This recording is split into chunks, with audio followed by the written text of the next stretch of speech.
Shalom Bracha. Nous allons dire une halakha aujourd'hui concernant le sommeil. Quand je parle du sommeil, cela veut dire où dormir. Nos sages, dans le traité Shabbat 151b, nous déconseillent de dormir dans une maison seule. Maintenant, il y a une grande discussion. De quelle maison s'agit-il? Est-ce qu'elle est seule, c'est-à-dire elle est dans une forêt, elle est séparée des autres maisons?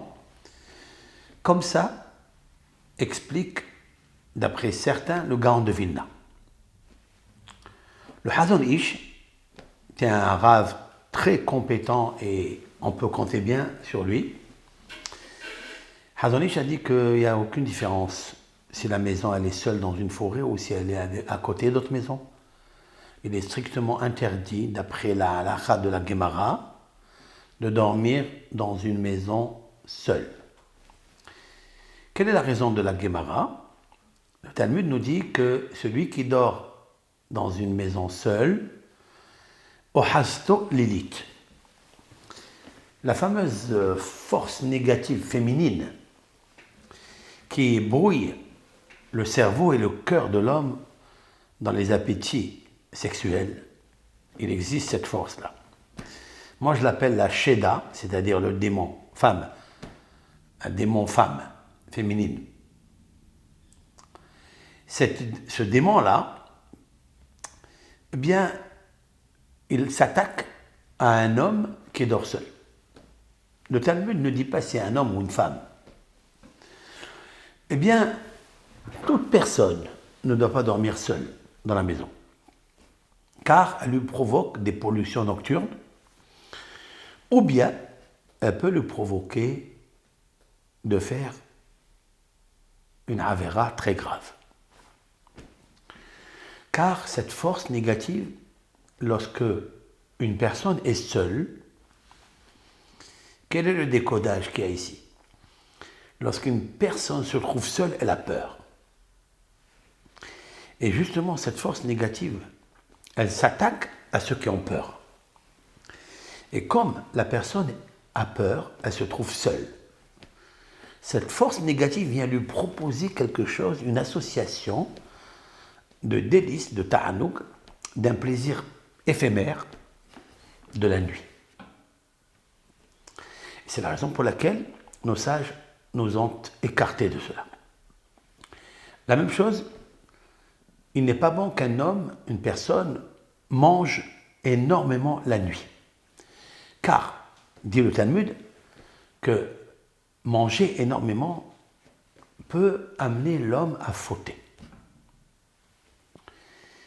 Quel est le tikkun, c'est-à-dire la réparation, la solution pour une personne qui se trouve dans un endroit et il est obligé de dormir seul?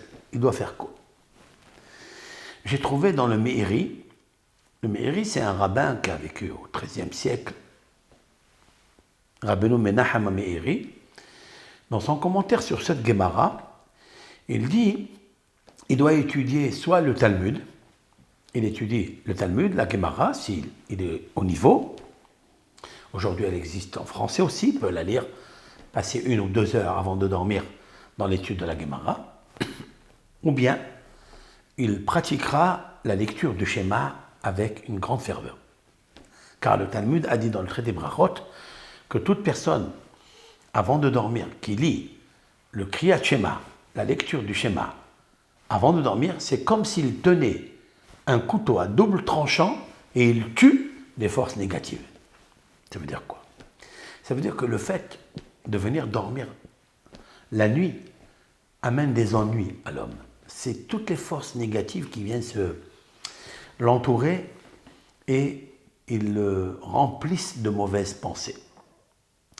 Soit il fait des avérotes, le seul conseil, c'est de le combattre à cette force négative, la combattre avec le Kriyat Shema et éliminer toutes ces forces négatives qui viennent le faire succomber. Maintenant, la discussion entre les poskim, est-ce que une bougie, ça suffit? Vous savez très bien que cette force négative n'aime pas la bougie, n'aime pas la lumière. Elle aime la nuit. Elle s'appelle Lilith. Lilith, c'est-à-dire, c'est une force. Hein, c'est son nom. Lilith, c'est Laïla. Laïla, c'est la nuit. Est-ce que cette loi s'adresse uniquement à la nuit ou aussi au jour, de dormir seul? En fait, le Mishnah Broura, le Havetz Haïm, dans son livre Mishnah Broura, il est interdit de dormir seul la nuit. Cependant, le Kafa Haïm, qui est un rabbin sfarad, Rabbi Yaakov Sofer Haïm, a ajouté que même le jour, et en vérité, le Kafa Haïm a raison, parce que le Zohar HaKadosh a amené au sujet de Yaakov Avinu, vous vous rappelez, quand il est allé seul dans la nuit, et le Zohar HaKadosh, il dit, pourquoi il est marqué que Yaakov était seul? C'est pas marqué comment il était seul le jour et la nuit. Eh bien, seul même le jour. Comme ça explique le Zohar HaKadosh. Donc, que ce soit la nuit, que ce soit le jour, il est préférable d'éviter. Maintenant, allumer une bougie, est-ce que c'est valable, oui ou non? J'ai déjà dit que le Talmud, c'est comme une bougie, c'est même un flambeau, un luminaire, qui fait écarter ces forces négatives. Le Kriyat Shema aussi. Alors, il faut savoir qu'il y a qui permettent une bougie. Maintenant, est-ce que je peux employer une bougie de Hanouka? Hanouka, vous savez très bien qu'il est interdit de profiter de la bougie. C'est vrai? De la lumière de la bougie. Est-ce que je peux me servir pour, quand je dors seul, et c'est la fête de Hanouka, est-ce que je peux me servir de cette bougie? Ou bien là, je suis en train de profiter de la lumière de la bougie pour enlever la force négative? Oui ou non? Il y a qui permettent.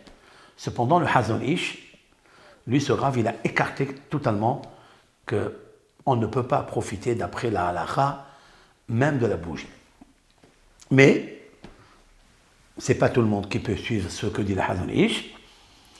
Le minhag, la coutume est qu'une bougie, oui, elle peut, pour éviter le danger, eh bien, c'est sûr et certain qu'on peut prendre cette bougie-là et l'allumer. Maintenant, quand le Meiri a dit que le Talmud, il peut faire la contrebalance contre cette force négative, certes, je voulais dire avec l'aide de Dieu, parce que toujours il faut ajouter une petite épice parfumée, c'est que la force négative qui s'appelle Lamed Yud Tav, c'est la valeur numérique 480.